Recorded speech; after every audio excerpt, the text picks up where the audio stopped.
qaar ka mid ah dhalinyarada Soomaaliyeed ee ku sugan magaalada Burca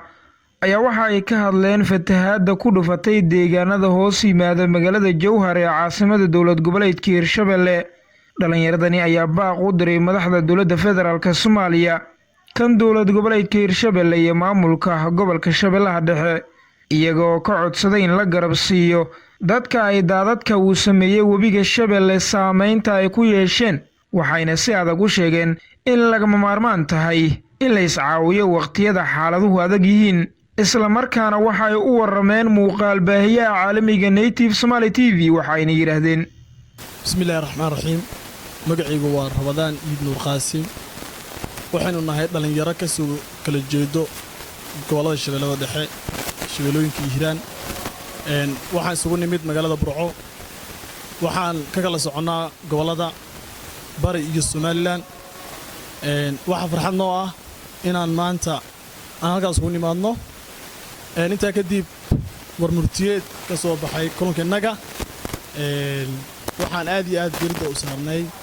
ama isugu nimid dhibaatada ka taagan fatahaada uu sameeyay webiga Shabeellaha Dhexe tuulooyinka uu fatahaada ku sameeyay waa Baarey iyo Moyko. dhalinyaradu waxay si wada jira u soo saareen warmurtiyeed qodobka koowaad waxay dawladda dhexe baaq ugu direen inay ka qayb qaataan doorkooda muhiimka ee ku aadan fatahaadaha webiyada ay sameeyaan. sidoo kale waxay baaq u dirayaan xilwaanada ka soo kala jeedo deegaanadaas xilwaanadaas oo kala fadhiyo kuwa federaalka iyo kuwa Hirshabelle xaqiiqdii waa ayaan daro inay xilwaanadu hawshooda gabaan. sidoo kale waxay dhalinyaradu halkan ka cambaaraynaysaa xaqiiqdii wasaaradda beeraha iyo waraabka Hirshabelle. wasaaradda beeraha waraabka Hirshabelle waa shaqada qura ee u hayaan ummadda reer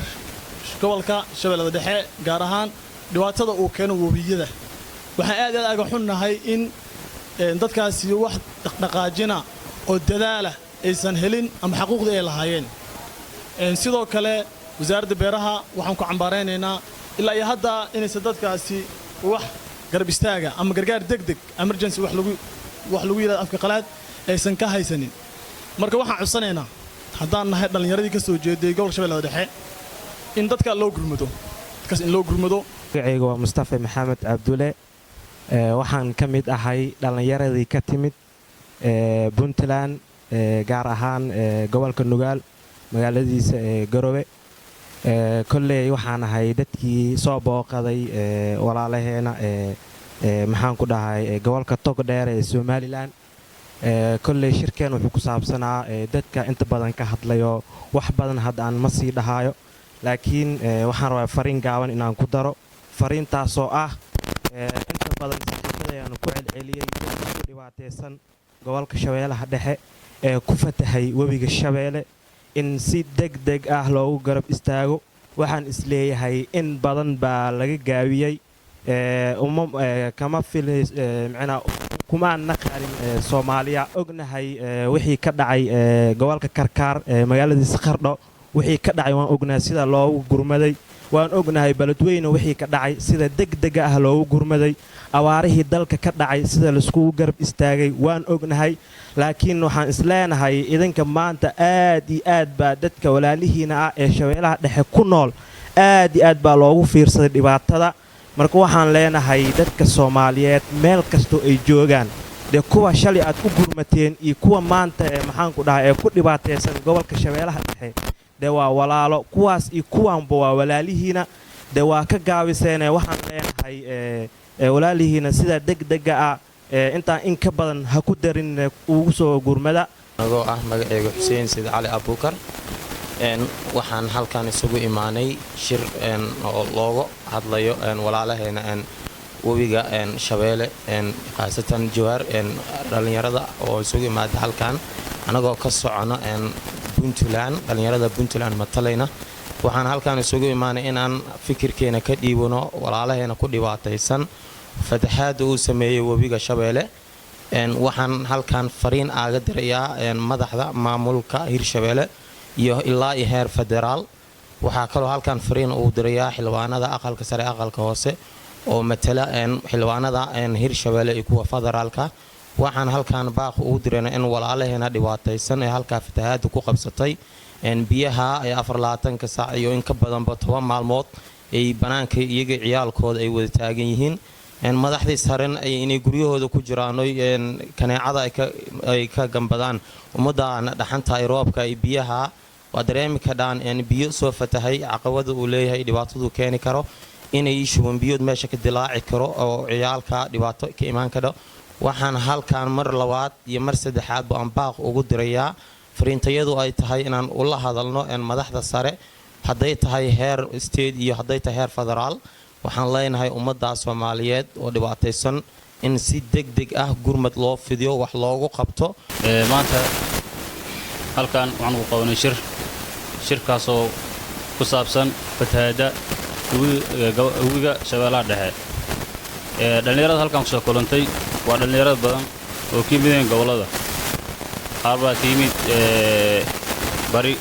qaar baa ka yimid Hargeysa oo yimid qaar baa Garowe oo yimid shirkan waxaan qabanay halkan Burco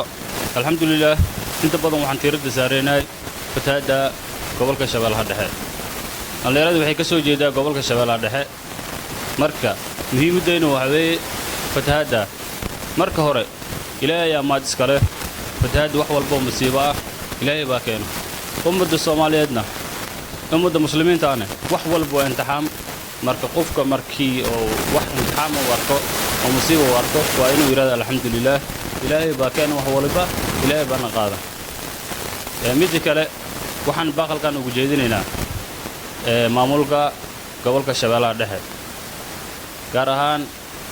madaxweynaha mudane Ali Xuseen Guudlaawe Ali Guudlaawe iyo maamulkiisaba mudane madaxweyne waxaad mas'uul ka tahay gobolka Shabeellaha Dhexe inta sheegto oo dhan fatahaada baxday waad ka waraysaa mudane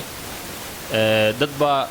rafaadsan dad baa fatahaad biyo ku baxeen dad baa gurigoodii ka barakacay dad baa webiga jeenkiisa jiifo dad bay qanaac laynaysaa oo dad baa maxaan ku raada cudur ku dhacay oo roob ka haayo oo guri ka soo fasaaday mudane waxaan leenahay halka daliil baa ka jirto waa inaad u gurmataan waa dadkii mas'uulka ahayd fatahaad uu dhawaan ka sameeyay webiga Shabeelle deegaano iyo tuulooyin hoos yimaada magaalada Jowhar ee xarunta gobolka Shabeellaha Dhexe